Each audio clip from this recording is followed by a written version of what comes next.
ایک ہی کویشچن کیا تھا، یہ باہر سے تھا کہ کوئی دبئی سائڈ کے تھا کہ ہم نے پرندوں کو دانہ ڈالنا شروع کیا ایک جگہ پر،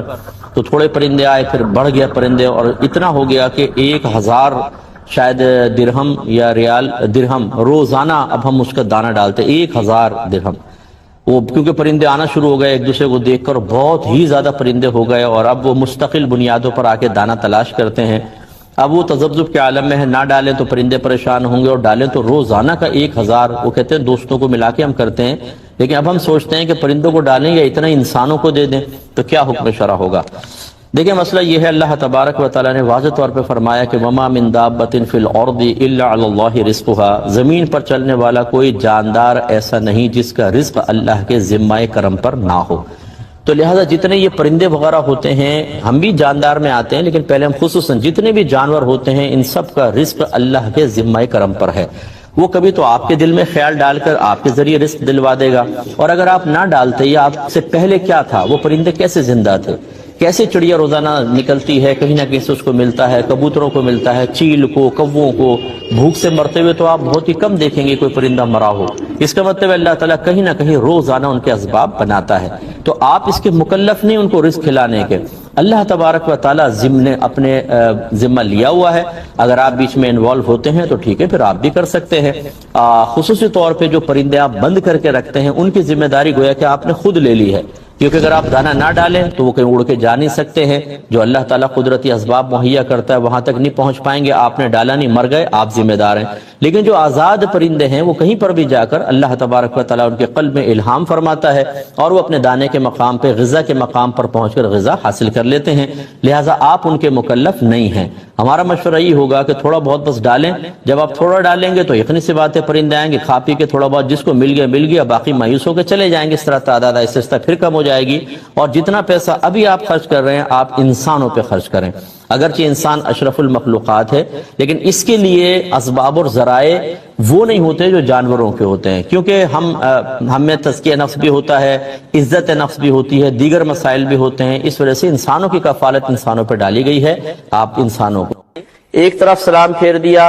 اور سجدے کیے تو یہ عین سنت تھا، لیکن دوسری طرف بھی اگر سلام پھیر دیا تو ایسا نہیں ہے کہ آپ اب سجدہ سہو نہیں کر سکتے ہیں، اب بھی کر لیں، بس اتنا ضرور ہوگا کہ یہ بھی ایک ترک سنت ہے۔ ایک طرف سلام پھیرنا سنت تھا، پھر آپ سجدے کرتے، دونوں طرف سلام پھیر دیا تو کوئی بات نہیں۔ بعض ہمارے بھائی پوچھتے ہیں کہ جو دونوں طرف جب ہم نے سلام پھیر دیا ہم تو نماز سے باہر ہو گئے، جب نماز سے باہر ہو گئے تو پھر سجدہ سہو کیسے کریں گے؟ دیکھیں مسئلہ یہ نہیں ہے کہ آپ دوسرے سلام سے نماز سے باہر ہوتے ہیں، بلکہ مسئلہ تو یہ ہے کہ جیسے آپ پہلا سلام پھیرتے ہیں آپ نماز سے باہر ہو جاتے ہیں، دوسرا سلام تو پھر وہ نبی کریم صلی اللہ علیہ وسلم کی سنت کریمہ ہے اور اس کو پورا کرنے کے لیے ہم دوسرا سلام بھی پھیرتے ہیں، لہٰذا یہ تعجب تو پہلے سلام کے اوپر ہی ہونا چاہیے کہ سلام پھیرنے کے بعد جب ہم نماز سے باہر ہو گئے تو پھر 2 سجدے کرنا اور پھر اس کو نماز کے اندر تصور کرنا، یہ کیسے؟ تو یہ واقعی خلاف قیاس ہے۔ امام اعظم ابو حنیفہ رضی اللہ تعالی عنہ کے نزدیک پہلے سلام پھیرا جائے گا پھر 2 سجدے کیے جائیں گے، اور یہ امام شافعی رحمۃ اللہ علیہ کی دلیل ہے کہ سلام پھیرنے کے بعد تو انسان نماز سے باہر ہو جائے گا، پھر 2 سجدے کیسے کریں گے؟ امام اعظم رضی اللہ تعالیٰ عنہ کے نزدیک نبی کریم صلی اللہ علیہ وسلم کا عمل مبارکہ ہے، صحیح احادیث سے ثابت ہے کہ سرکار نے پہلے سیدھی جانب سلام پھیرا ہے، اس کے بعد 2 سجدے کیے ہیں، لہذا جب نبی کریم صلی اللہ علیہ وسلم کا عمل مبارکہ کسی مقام پر ثابت ہو جائے، ظاہر ہو جائے، اب چاہے بظاہر وہ خلاف عقل ضرور ہو، خلاف عقل کا مطلب کہ عقل اس کی حقیقت کا، اس کی اندر موجود حکمت کا ادراک نہ کر سکے، عقل اسے جان نہ سکے، عقل عاجز ہو جائے، اپنا قصور تسلیم کر لے کہ اس کو حکمت سمجھ میں نہیں آ رہی ہے، اسے کہتے ہیں خلاف عقل۔ ایک ہم کہتے ہیں تم بڑی خلاف عقل بات کہہ رہے ہو، وہ معاذ اللہ بے وقوفی والی بات کو کہتے ہیں۔ جب شرعی اصطلاح میں خلاف عقل یا غیر معقول مسئلہ کہتے ہیں تو اس سے مراد یہ نہیں ہوتا کہ بے وقوفانہ مسئلہ، معاذ اللہ ثم معاذ اللہ، بلکہ اس سے مراد یہ ہوتا ہے کہ عقل اس کی حقیقت اور اس میں موجود حکمت کو پہچان نہیں پاتی ہے، عاجز ہو جاتی ہے، تو ہم کہتے ہیں یہ غیر معقول مسئلہ ہے یا خلاف عقل مسئلہ ہے۔ تو یہ خلاف عقل یا خلاف قیاس مسئلہ ہے کہ پہلے سلام پھیرا جائے، پہلے سلام سے انسان نماز سے باہر ہو جاتا ہے، لیکن ہمارے نبی کریم صلی اللہ علیہ وسلم نے پھر 2 سجدے اس کے بعد کیے ہیں، لہذا جب سرکار کا عمل ثابت ہو گیا اور چونکہ آپ ہی شارع علیہ السلام ہیں، شریعت سکھانے والے تو آپ ہی ہیں، اپنے قول سے اپنے عمل سے آپ نے ہمیں شریعت سکھائی ہے، اور اللہ تعالیٰ فرماتا ہے لقد کان لکم فی رسول اللہ اسوۃ حسنہ، ضرور بے شک نبی کریم صلی اللہ علیہ وسلم کی زندگی میں حیات میں تمہارے لیے بہترین عملی نمونہ ہے۔ تو بس پھر جب اللہ نے حکم فرما دیا، اشارہ کر دیا ہے کہ اس میں بہترین تمہارے لیے بہترین عملی نمونہ ہے، تو اس عملی نمونے کو اختیار تو کرنا ہی ہوگا، لہٰذا پھر نبی کریم صلی اللہ علیہ وسلم کے عمل پر کوئی اعتراض نہیں ہو سکتا ہے، اور ہمیں چاہیے کہ سیدھی طرف سلام پھیر کر پھر 2 سجدے کیا کریں۔ تو یہ بھی ایک بات یاد رکھیں کہ اگر کوئی شخص امام کے پیچھے شامل ہوا اور بالفرض امام کے پیچھے ترک واجب کر بیٹھا تو اس پر سجدہ سہو نہیں ہوگا،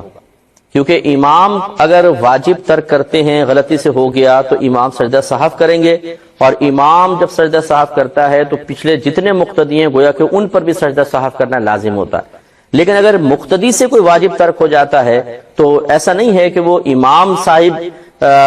کے اوپر لازم کر دیں کہ سجدہ سہو ہو، یعنی مقتدی بہرحال اگر واجب کو ترک کرے گا گناہگار ضرور ہوگا، لیکن اس پہ سجدہ سہو وغیرہ لازم نہیں ہوتا ہے۔ ہاں امام سے سجدہ سہو اگر ترک ہو گیا تو مقتدی پر بھی لازم ہوگا۔ ایسی بعض لوگ بعض اوقات 1 رکعت یا 2 رکعت نکل جانے کے بعد شامل ہوتے ہیں۔ اگر امام صاحب نے جو 1-2 رکعتیں نکلی تھیں اس میں کوئی ترک واجب کر دیا تھا اور بعد میں وہ سجدہ سہو کر رہے ہیں، یا اگلی رکعتوں میں بھی امام سے سجدہ سہو امام پر سجدہ سہو لازم ہوا، تو یہ دیر سے آنے والا بھی امام صاحب کے ساتھ سجدہ سہو کرے گا۔ ایک مسئلہ یہ بھی یاد رکھیں کہ اگر ایک نماز میں 1 سے زیادہ واجبات ترک ہوئے تو صرف یہی 2 سجدے تمام واجبات کا تدارک کرنے کے لیے کافی ہوتے ہیں۔ یہ نہیں کہ اگر 3 واجب ترک ہوئے ہمیں یاد آئے تو ہم پھر 6 سجدے کریں، ایسا نہیں ہے، بلکہ 2 سجدے ہی ان 3 واجبات کے ترک کے نقصان کو پورا کرنے کے لیے